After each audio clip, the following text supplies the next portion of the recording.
Sepertinya untuk beberapa waktu ke depan, Piala AFF akan semakin kehilangan kepercayaan dari berbagai pihak. Hal itu lantaran mafia di turnamen ini makin kesini makin kencang digaungkan.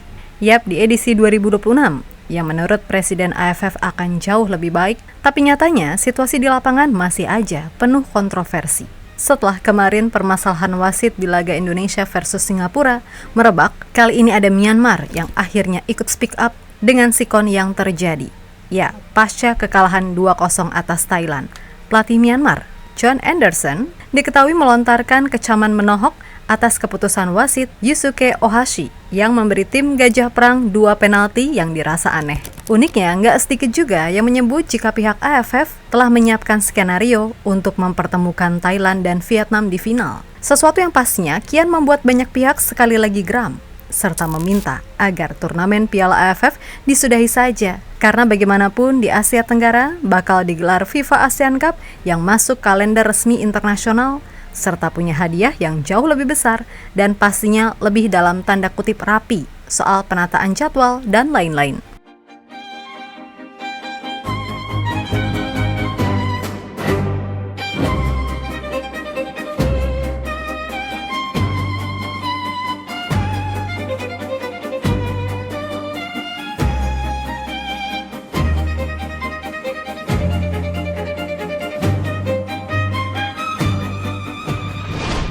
Gelombang kontroversi soal kepemimpinan wasit di Piala AFF 2026 semakin panas. Sebab di sini bukan cuma timnas Indonesia yang merasa dirugikan, karena keputusan aneh dari perangkat pertandingan kini juga ikut menyeret Myanmar.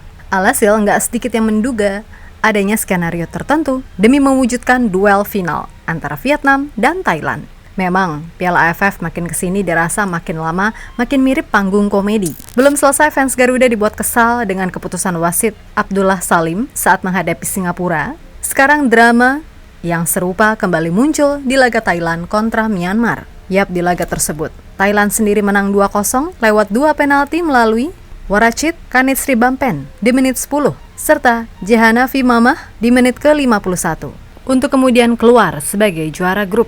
Nah, di sini nama wasit Yusuke Ohashi kemudian muncul sebagai aktor utama, di mana usai laga pelatih Myanmar John Anderson sampai melontarkan sindiran nyelekit juru taktik asal Norwegia itu, bahkan berani mengklaim bahwa kekalahan timnya disebabkan oleh keputusan dari tim wasit. Yap, dalam pertandingan penentu di grup B, Myanmar gagal memberikan kejutan melawan Thailand meskipun beberapa kali menciptakan tekanan dan peluang berbahaya. Dalam hal ini, Anderson merasa skor akhir tidak mencerminkan performa Myanmar di lapangan dan sangat tidak senang dengan cara penanganan situasi kontroversial. Tentu di sini semua mengerti bagaimana Anderson sampai nguntab-nguntab begitu. 2 penalti gampang banget dialokasikan di awal masing-masing babak untuk tuan rumah. Lucunya lagi, sewaktu salah satu pilar Thailand kedapatan melanggar pemain Myanmar di kotak terlarang jelang laga usai, wasit yang sempat meninjau VAR justru mendadak amnesia dan enggan memberikan penalti balasan. Anderson pun lalu protes keras, tapi malah berakhir dengan kartu kuning.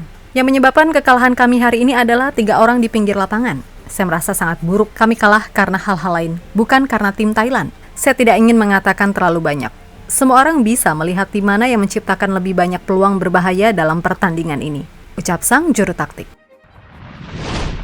Yap, ungkapan tersebut tentu dipahami sebagai kritik terhadap tim wasit karena Anderson berpendapat bahwa keputusan dari pinggir lapangan sangat mempengaruhi hasil pertandingan.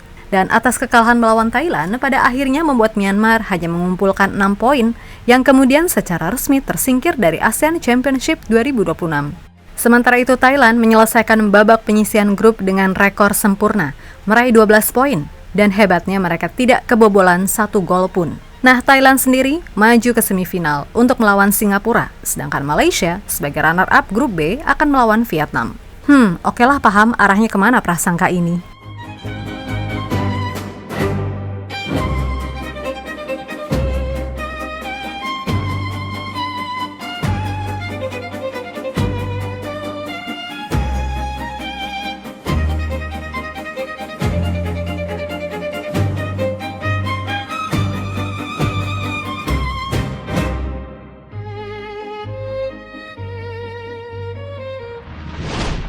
Yap, terkait kontroversi yang terjadi pada akhirnya kembali memunculkan satu pertanyaan yang sama. Kalau memang ada VAR, kenapa keputusan-keputusan yang dianggap kontroversial itu tetap dibiarin, kan gitu? Tentu saja, pertanyaan seperti ini sangat wajar. Soalnya, sejak teknologi VAR mulai digunakan di berbagai kompetisi dunia, banyak orang mengira setiap keputusan yang salah pasti langsung diperbaiki.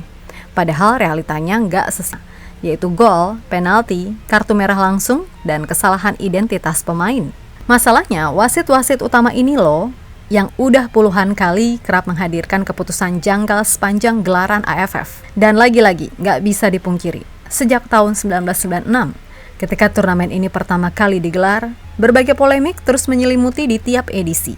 Maka dari itu, ada pihak yang setuju kalau FIFA harusnya menghapus Piala AFF untuk digantikan FIFA ASEAN Cup sebagai kompetisi kawasan ASEAN yang secara status sesuai kalender internasional. Selain itu, karena Piala AFF adalah turnamen yang nggak di bawah pengawasan FIFA, maka praktek mafia benar-benar sulit untuk tidak dibahas. Intinya, udah jadi rahasia umum kalau Piala AFF ini identik dengan kontroversi sejak awal digelar. Pokoknya tiap kali turnamen ini digelar, selalu ada aja stigma negatif yang muncul. Itulah kenapa jalan satu-satunya mungkin emang Piala AFF ini disudahi aja dan diganti dengan yang baru. Walaupun ini juga bukan menjadi sebuah jaminan kontroversi akan langsung hilang gitu aja. Sebab taulah FIFA di bawah Infantino ini gimana, kan gitu.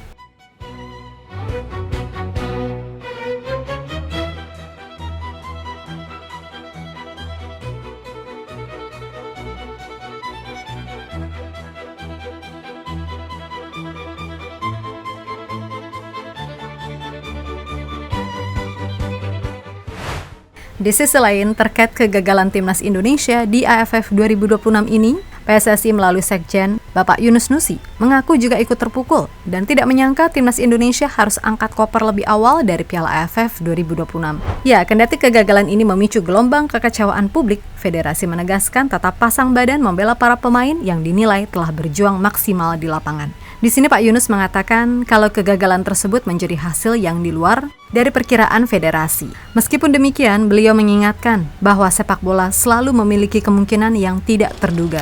Lebih lanjut, Pak Yunus meminta publik tidak melampiaskan kekecewaan dengan menghujat para pemain serta pelatih. Menurutnya, para punggawa skuad Garuda tetap merupakan aset penting untuk perkembangan sepak bola Indonesia ke depan. Kemudian beliau juga menilai kalau perjuangan para pemain tetap patut mendapatkan apresiasi meskipun hasil di Piala AFF 2026 tidak sesuai harapan. Dan beliau tidak lupa mengingatkan sejumlah hasil positif yang sebelumnya diraih timnas Indonesia dalam agenda internasional. Memang kita tidak menyangka kegagalan ini. Ya, kita juga paham bahwa sepak bola itu bulat. Hal yang penting bagi kami adalah kami berharap teman-teman supporter, netizen untuk tidak mencela atau melakukan hal-hal yang negatif kepada pemain serta pelatih. Kita harus tahu mereka ini aset kita di masa yang akan datang. Tentu juga, kita harus secara objektif melihat bahwa anak-anak ini juga telah memberikan yang terbaik untuk sepak bola Indonesia. Ketika mereka menang dengan Oman, dengan Mozambik, juga sempat bermain bagus melawan Bulgaria, walaupun kalah tipis. Itu kan bagian dari prestasi yang telah mereka sumbangkan ke sepak bola Indonesia, ucap pria asal Gorontalo tersebut. Yap, di satu sisi, Pak Yunus juga mengungkap salah satu faktor yang menurutnya mempengaruhi performa timnas Indonesia di Piala AFF 2026 adalah tidak adanya sejumlah pemain Indonesia yang saat ini berkarir di klub-klub Eropa. Lah, keren juga nih alibinya. Ya, kendati tidak diperkuat seluruh pemain terbaik, komposisi timnas Indonesia yang dibawa John Herdman sejatinya tetap tergolong kompetitif karena diperkuat 11 pemain keturunan. Kita juga harus sadar bahwa timnas kita kan ada kurang lebih 14 pemain yang tidak memperkuat skuad kita di AFF. PSSI menyadari bahwa kita juga tidak akan memaksa mereka. Kemudian juga kita menjalin kerjasama dan hubungan baik dengan klub mereka untuk tidak memaksa mereka agar ikut ke dalam AFF 2026 ini. Maka ada 14 pemain kita yang memang kita tetap berikan keleluasaan untuk tidak ikut di AFF. Saya juga bisa membayangkan kalau mereka juga ikut, maka tentu ada peluang kita mendapatkan prestasi yang terbaik di AFF ini, tegas beliau. Agak aneh sih ya, kemarin maksa-maksa betul. Sampai si Hübner bikin klarifikasi, giliran udah gini, bilangnya beda. Tapi ya begitulah, kearifan lokal orang-orang di federasi kita. Pesannya sih, kurang-kurangin bikin statement atau sikap yang justru membuat publik makin sebel. Dah gitu.